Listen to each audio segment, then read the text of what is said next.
Hey, what's up guys, it's Nix here, and today I hope everything's going good for you guys, you're having a good day, because we have some great news coming from Respawn Entertainment about the future of Apex Legends and what they're doing right now. So it's pretty good information, and let's go ahead and get into it. They start off by saying an introduction telling us that to say the launch of Apex Legends exceeded our expectations would be an understatement. 50 million players in the first month and more since is staggering for any game, let alone a new IP from a relatively small team who are taking their first swing at a free-to-play game. Rapid growth is a wonderful thing to achieve, and we're thrilled with the response we've received since launch. However, that growth comes with some clear challenges, and we've hit a few bumps along the way, including missteps with our updates, not giving players enough visibility into future content, and not properly setting expectations on how we plan to support Apex Legends. We are 100% committed to the long-term growth of Apex Legends and supporting the millions playing every single day. So today we want to reset our commitment to you and give you some insight into where we are as a development team and how we're approaching live service for Apex Legends. Getting a huge player base in a very short period means exploits, bugs, cheaters, and more come fast and frequently. We've had to react and direct resources to play whack-a-mole with lots of unexpected issues.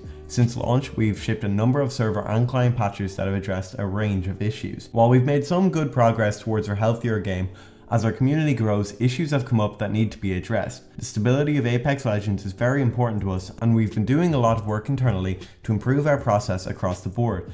As we are getting our house in order, some of the critical things we're prioritizing are slow server performance at the beginning of a match. Now this is a huge one, and they say that so far we know that it affects some data centers more than others. It happens on many different server configurations, and it doesn't seem to hit multiple server instances running on the same machine. In other words, it's not that a machine is overloaded and everything on it is running too slow. It's that one instance on the same machine seems to be doing more work than the others, and we're trying to nail down what work it's doing and work backwards to understand the root cause.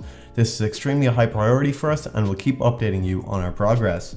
Then for audio issues, they say they are currently testing some potential fixes that will hopefully address many of the performance issues that we've seen reported. They also mentioned for cheaters that they've been doing a lot of work behind the scenes, and that this is something we will always be more secretive about to avoid telegraphing our moves to cheaters, but we'll be sharing more on the progress we've made next week. A big one here guys, they talk about hit registration issues, and what they said was we are adding engine features to help track down and report instances of incorrect hit registration in playtests, so we can force the bug and reproduce the issue consistently. While we've made some progress with fixes locally, more work needs to be done to address the root of the problem. They then go on to talk about future update plans, and they say over the next few weeks we'll talk more about the work that's being done in these areas and provide updates about when we'll be addressing them in future patches. We know that in addition to addressing issues with the game, everyone is hungry for us to add new content. The studio culture that we've worked hard to cultivate and the health of our team are very important. We take those two things into account when we discuss our content roadmap, the production schedule, and the frequency in which we can update the game. Our long-term goal is to ensure Apex Legends always feels alive and thriving, with the focus on quality of content over novelty or speed of release. At the same time, we want to maintain our culture as a development team and avoid crunch that can quickly lead to burnout or worse. At launch, we shared a high-level view of our roadmap, showcasing how we would be taking the seasonal approach to live service. Today, we want to provide more clarity on what you can expect for content and update cadence in the future. They talk about season launches and say that the beginning of each season will start with a new battle pass, a new legend, and something new for the meta, and more, along with thoughtful updates throughout the season. Just as we've done since launch, we will continue to address exploits, necessary balance changes, as well as bug fixes and small features throughout the course of the season. For complete transparency, our goal isn't and never has been to patch or update content on a weekly basis. We believe strongly in the importance of large, meaningful changes to the game that will have a lasting impact, and thus our focus on a seasonal release cadence we laid out at launch. We will continue to follow this cadence in the future. Also mentioned is improved communication. They say we need to provide more visibility into the future and what we're working on. That doesn't mean we're going to start telling folks everything they want to know when they want to know it, but you can definitely expect more transparency on future updates and fewer surprise drops. And to wrap up guys, they say that at EA Play in June, we will give you the first details on what you can expect from Season 2. We've seen all the feedback on Season 1 and look forward to showing you the improvements we're making.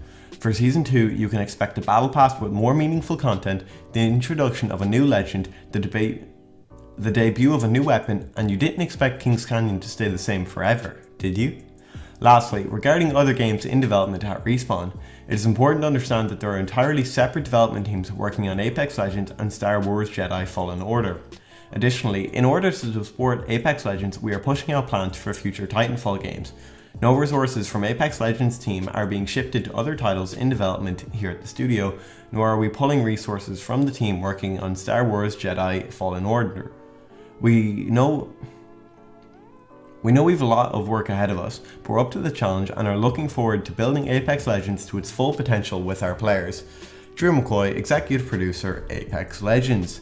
So that pretty much wraps it all up, guys. A lot of information, but especially at the end there, they say for Season 2 you can expect a new battle pass with more meaningful content, the introduction of a new legend who will most likely be Watson, the debut of a new weapon, probably the L-Star, we've been waiting on that for a while, maybe the Sure Shot, and the one thing that they finally confirmed, map changes, when they say, and you didn't expect Kings Canyon to stay the same forever, did you? So I'm going to make another video talking about what we can expect in Season 2. We have a lot of information right there. That's just, great to hear. But other than that, what do you guys think of this video, the information they gave? Drop your opinions in the comments below. Drop a like if you enjoyed, and subscribe for more Apex Legends videos coming very, very soon. This has been Nix, and I'll see you guys later. Bye, guys.